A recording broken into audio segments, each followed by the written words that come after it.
नमस्कार, आप exam tour देख रहे हैं बीपीएससी टीआरई 3 और अभी आप देखिएगा हेड शिक्षक का जो दिया गया था टोटल सीट में कुछ कम कर दिया गया, यानी कि 40,000 के आसपास जो सीट था उसको 37,000 कर दिया गया। अभी टीआरई 3 में भी बताया जा रहा है कि 43,000 का रोस्टर भेज दिया गया, जबकि इसमें भी देखिएगा तो कम सीट बताई जा रही है। कम सीट होगा या नहीं होगा या सीट ऐड किया जाएगा, बहुत सारे लोगों के मन में ये चल रहा था कि सीट ऐड कर दिया जाएगा, क्या 87,774 पद से भी घटा दिया जाएगा। एक एक बात करेंगे। मेरे साथ नवीन सर हैं। सर आपका स्वागत है एग्जाम टूर में। जी बहुत बहुत धन्यवाद। सर सीट कम हुआ, हेड शिक्षक का था तो उसका तो सभी लोग बता रहे हैं कि कम कर दिया गया है, क्या कारण है ये भी कोई नहीं बता रहा है। उसके बाद ये जो 1 to 5, 6 to 8 का भी रोस्टर अभी जो प्रिंट मीडिया में चल रहा है, इलेक्ट्रॉनिक मीडिया में चल रहा है, इसमें भी बताया जा रहा है कि कम हो रहा है। सर आखिरकार 87,774 पद पर वैकेंसी निकाली गई थी, उस पर होगा या नहीं होगा, क्या क्या कारण है सर?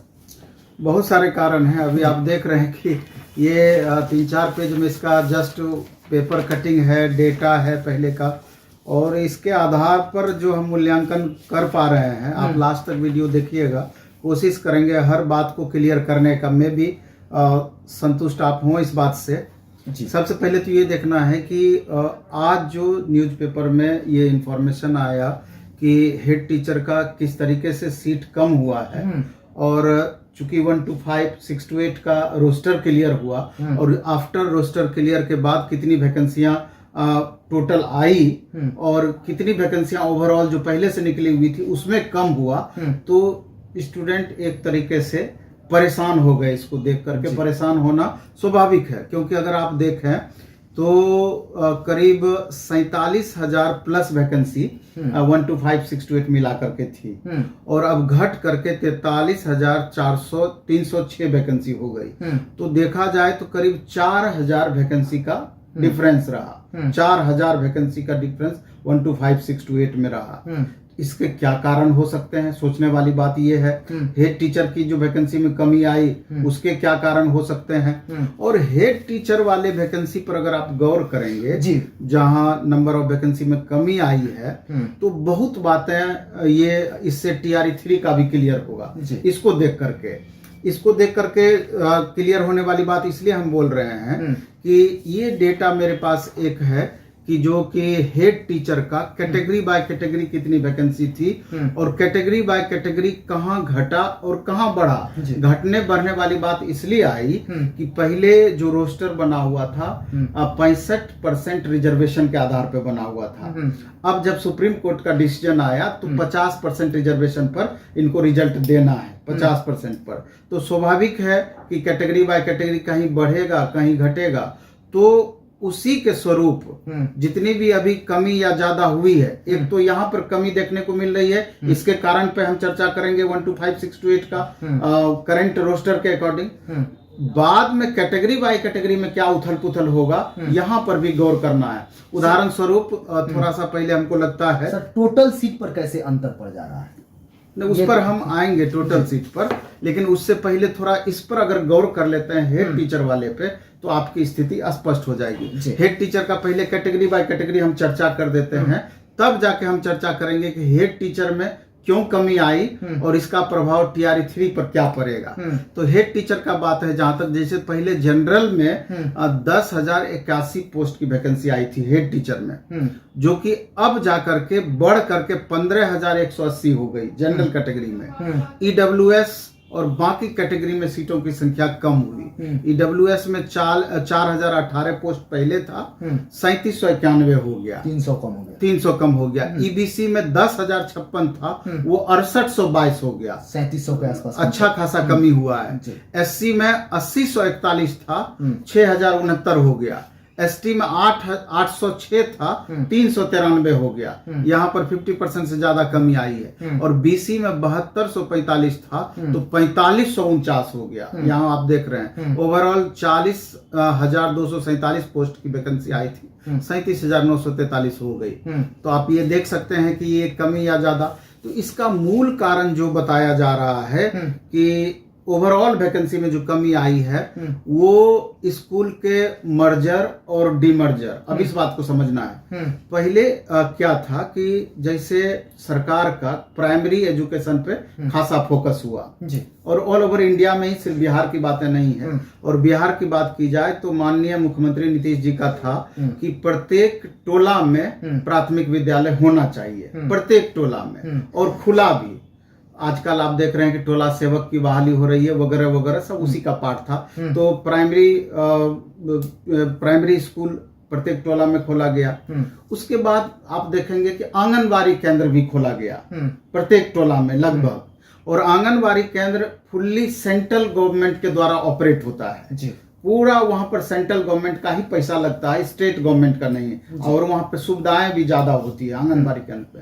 तो बाद में क्या हुआ कि बहुत सारे बच्चे प्राथमिक विद्यालय में भी पढ़ाई कर रहे थे और आंगनबाड़ी केंद्र का सुविधा का लाभ लेने के लिए खाना ताना इधर उधर जो भी चीज आता था तो यहाँ पर भी एडमिशन होता था। तो और लगभग हर एक पंचायत में कई टोले हैं और हर टोला में स्कूल खुला, और कहीं पर संख्या कम या कहीं पर संख्या ज्यादा हुआ। बाद में बिहार सरकार की ई पोर्टल एक बनाई, ई पोर्टल, वहां पर हर छात्रों के लिए आधार की व्यवस्था की गई कि हर छात्रों का अपना आधार नंबर होना चाहिए और उसको ई पोर्टल से जोड़ दिया गया। इससे क्या हुआ कि एक ही छात्र 2-3 जगह 4 जगह एडमिशन ले लेते थे, अलग अलग जगह से लाभ लेने के कारण। कहीं खिचड़ी खा रहा है, कहीं कुछ।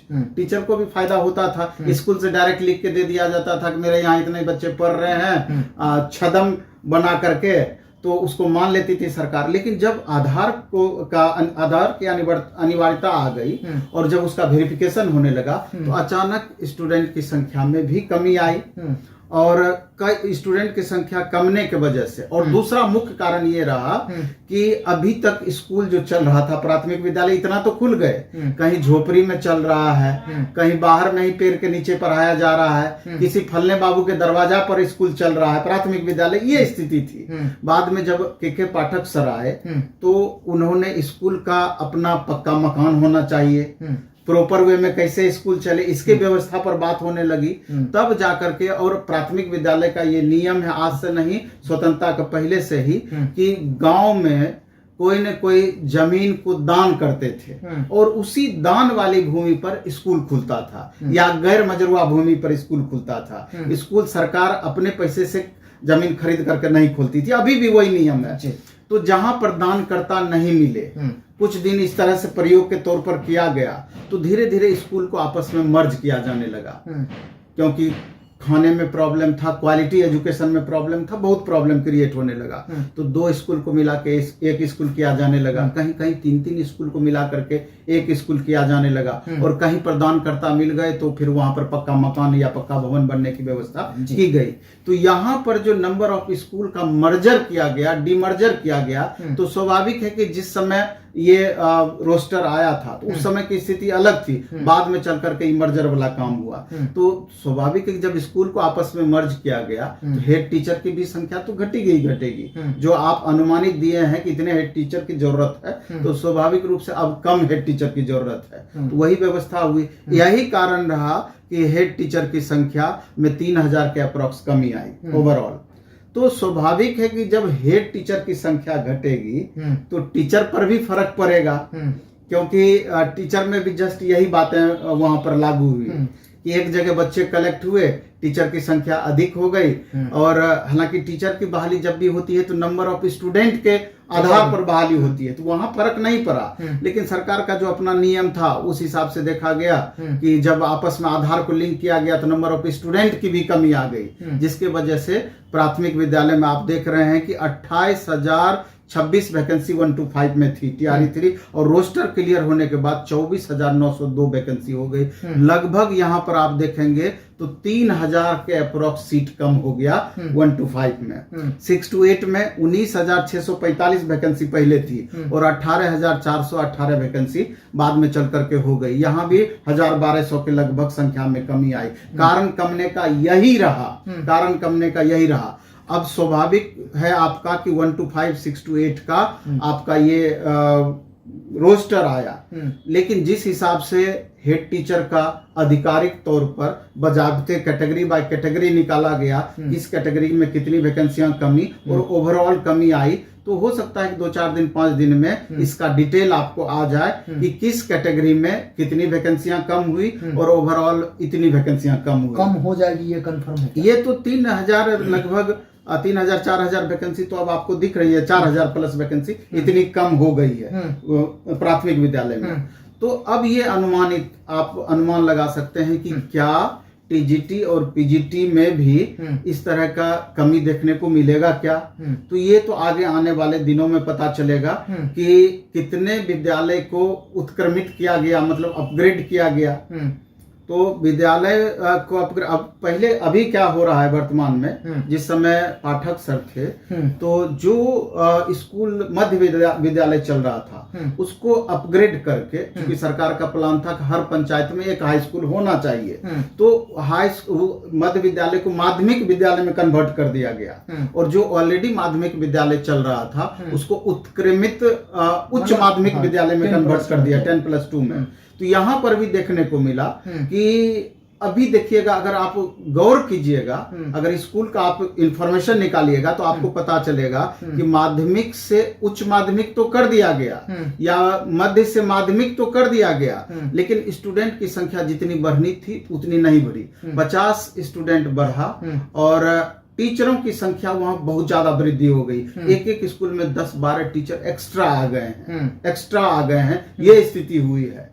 तो अब एक परिसीमन भी लाया गया सरकार के द्वारा। परिसीमन में क्या किया गया कि पहले एक पंचायत से दूसरे पंचायत में जाकर के बच्चे, एक पंचायत का बच्चा दूसरे पंचायत में जाकर एडमिशन ले लेते थे, तो एक जगह सीटें खाली रह जाती थी, बच्चे एडमिशन ही नहीं लेते थे, दूसरा जगह बहुत भीड़ हो जाती थी, मतलब 9-10 वाला और 11-12 में भी। तो अब जाकर के जिस समय से पाठक सर आए तो उसको परिसीमन में ला दिए, तो उसको क्या किए, इस पंचायत का बच्चा इसी पंचायत में पढ़ेगा। तो कारण क्या होता था दूसरे जगह भागने का, तो आप मध्य विद्यालय को माध्यमिक विद्यालय कर दिए, लेकिन वही मध्य विद्यालय वाले टीचर वहां भी पढ़ा रहे हैं, तो क्वालिटी में कमी आती थी। तो बाद में चल करके क्या हुआ, TRE 1 TRE 2 में जो बहाल शिक्षक हुए तो वहां पर टीचरों की संख्या बढ़ाई गई, टीचरों की संख्या बढ़ाई गई, लेकिन छात्रों की संख्या में उस अनुरूप में बढ़ोतरी नहीं हुई और टीचरों की संख्या अधिक हो गई बहुत सारे स्कूल में। तो अब जाकर के एक संभावना है कि जहां जिस स्कूल में शिक्षकों की संख्या अधिक है उसको संतुलित करने का सरकार प्रयास करेगी। तो हो सकता है कि कुछ विद्यालय में हो सकता है कि नेक्स्ट वैकल्टी TRE 3 का जब आएगा आपका रोस्टर, तो मे भी कि कुछ यहाँ पर भी कमी देखने को मिल सकती है, कुछ सीट को कमाया जा सकता है अधिक टीचर बहाल होने की वजह से, ऐसा किया जा सकता है। तो अब देखना है कि आगे चलकर क्या होता है, अभी स्पष्टतया इस पर नहीं बताया जा सकता है सर। लेकिन अभी जो ऑफिशियल नोटिस तो है नहीं, पेपर में दिया गया है, ये बात ना कहीं बीपीएससी साइट पर है ना कहीं शिक्षा विभाग भी अपना नोटिस जारी किया है, लेकिन पेपर का माध्यम है तो ये भी अटेंडिंग लोग मानते हैं। लेकिन विद्यार्थी के मन में अभी ये चल रहा है कि कहा सर, बहुत लोग ये सोच रहे हैं कि TRE 1 का जो सीट खाली है उसको एडजस्ट किया जाता, TRE 2 का जो खाली है उसको ऐड किया जाता, रोस्टर पुराना भी ऐड किया जाता, लेकिन वो भी ऐड नहीं हुआ, जो मूल सीट था वो भी कम हो गया। तो इसको सर कैसे सरकार क्षतिपूर्ति करेगी, शिक्षा विभाग कैसे इसको पूर्ति करेगी? जैसे सरकार चाहे तो कुछ भी संभव है उनके लिए, क्योंकि आपको मालूम है कि अच्छी खासी संख्या में बैकलॉग सीट भी सरकार के पास है। वो चाहे तो एडजस्ट करके TRE 3 में ही उसको ऐड करके एडजस्ट कर सकती है, वो सरकार के जिम्मे है। लेकिन सरकार आंकड़ों का खेल खेलती है, इनको TRE 4 का भी वैकेंसी देना है और अच्छी खासी संख्या में वैकेंसी देना है। तो स्वाभाविक है कि जब आप आगे वैकेंसी देने के मूड में हैं, ऑलरेडी आपका नंबर ऑफ टीचर्स अधिक दिख रहे हैं, जो कि एक रेशियो जो होना चाहिए टीचर और स्टूडेंट के बीच का, तो उसको तो एडजस्ट करने के लिए उस हिसाब से अब इनको मेंटेन करना पड़ेगा। तो उसी को मेंटेन करने के लिए अभी आप देख रहे हैं कि 24,000 से 28,000 कंप्यूटर टीचर के बहाली की बातें कर रही है, क्योंकि क्वालिटी एजुकेशन बढ़ाने के लिए कि कंप्यूटर की शिक्षा भी प्राथमिक विद्यालय से ही स्टार्ट होनी चाहिए। तो 28,000 लगभग टीचर कंप्यूटर टीचर की बातें हो रही है। हो सकता है कि बैकलॉग इसमें जोड़े और नहीं जोड़े तो ये वैकेंसी 36-37 हजार के करीब है, उसको जोड़ेगी TRE 4 में। बाकी वो अपने हिसाब से यहाँ TRE 3 से भी 30 से 35% सीट बचा ही लेगी। कुल मिलाकर के ये जो 1.5 लाख वैकेंसी देने की बातें कर रही है तो सरकार अपने हिसाब से पूरा कर लेगी। लेकिन छात्रों के लिए एक चिंता वाली बात आज के बाद हो गई है कि पता नहीं वैकेंसी में कितनी कमी आएगी या वैकेंसी में कमी नहीं आएगी, वही रह जाएगी। तो मेरा मानना है कि हाई स्कूल में बहुत ज्यादा फर्क नहीं पड़ना चाहिए। टीजीटी पीजीटी में जितनी शिक्षकों की बहाली होनी है, प्राथमिक विद्यालय में तो कारण है मर्जर डिमर्जर, लेकिन वहां पर मर्जर वाली स्थिति तो है नहीं। लेकिन शिक्षक वहां पे अभी भी कोई विद्यालय में तो 5, 10, 20, 25 का ही जगह। हाँ, कुछ विद्यालयों में शिक्षकों की संख्या अधिक जरूर है, तो मे भी कि कुछ विद्यालयों में कम भी हो सकती है। तो अगर उसको ट्रांसफर पोस्टिंग करके अगर मैनेज करने का प्रयास करेगी तो इस वैकेंसी पर फर्क नहीं पड़ेगी, नहीं तो मे भी 1500 का फर्क पड़ भी सकती है। सर अभी जिस तरीका से 3000 4000 जो कम दिख रहा है, अगर ओवरऑल देखा जाए तो कहीं 10,000 का प्रभाव पड़ जाए, क्या सरकार इसको फुलफिल करने का प्रयास करेगी कि नहीं? स्टूडेंट बहुत हतोत्साहित है। नहीं, इतना ज्यादा फर्क नहीं पड़ेगा। अब जब प्राथमिक विद्यालय में ही सबसे ज्यादा वैकेंसी है 1 to 5, 6 to 8 में, तो यहाँ 4000 का फर्क भी कम फर्क नहीं होता है। ये बहुत ज्यादा फर्क होता है। तो उस हिसाब से टीजीटी पीजीटी में इतनी बड़ी 1500 का अगर अंतर पड़े तो बड़ा अंतर माना जाएगा, और 1500 भी बहुत बड़ा अंतर हुआ। तो ऐसी परिस्थिति में हमको लगता है कि तमाम छात्र जो इस बार TRE 3 दिए हैं वो वेरिफिकेशन प्रोसेस में बदलाव के लिए सरकार पर दबाव बनाए, 1 कैंडिडेट 1 रिजल्ट के लिए दबाव बनाए। इसके लिए जो अभी छात्रों के हित में है कि सीएमओ को मेल करने वाली बात का जो अभी प्रोसेस चल रहा है, तो हम तो कहते हैं कि अधिक से अधिक संख्या में छात्र सीएमओ को मेल करें इस प्रोसेस को लेकर के, तब जाकर के दबाव बनेगी। तो हो सकता है कि शिक्षा विभाग और बीपीएससी पर सरकार दबाव बनाए कि नहीं इस प्रोसेस में थोड़ा बदलाव किया जाए, नहीं तो डायरेक्ट छात्र के हाथ में तो कुछ भी नहीं है। अब कम से कम छात्र को 87,774 पद के लिए भी मेल करना पड़ेगा, क्योंकि उतना सीट दिया गया है, कहीं से पूरा करे सरकार। निश्चय ही इसके लिए प्रयास होना चाहिए, क्योंकि यहाँ पर अगर वैकेंसी में कमी आती है तो छात्र बहुत हतोत्साहित होंगे, ये निश्चित है। तो अभी ऑफिशियल नोटिस का वेट कीजिए। अभी जो जिस तरीका से पेपर में दिया जा रहा है ये बहुत कष्टदायक है। आगे जिस तरीका से आप सुन रहे हैं कि सीएमओ को मेल कीजिए, सब कुछ बताया गया, तो उसी तरीका से आप काम करें। और सरकार और आयोग से यही गुहार है कि कम से कम 1 कैंडिडेट 1 रिजल्ट मान लिया जाए, और जिस तरीका से सुप्रीम कोर्ट का जो गाइडलाइन है डॉक्यूमेंट वेरिफिकेशन पहले कराने का, उसको अच्छा तरीका से पालन किया जाए, सही तरीका से कराया जाए, या 1.5 गुना रिजल्ट दिया जाए, ताकि किसी भी प्रकार से विद्यार्थी के साथ अन्याय न हो सके। यदि आप एग्जाम टूर पर नए हैं तो चैनल को सब्सक्राइब कर लें, लोगों में शेयर करें। सर समय देने के बहुत बहुत धन्यवाद। जी बहुत बहुत आभार आपका।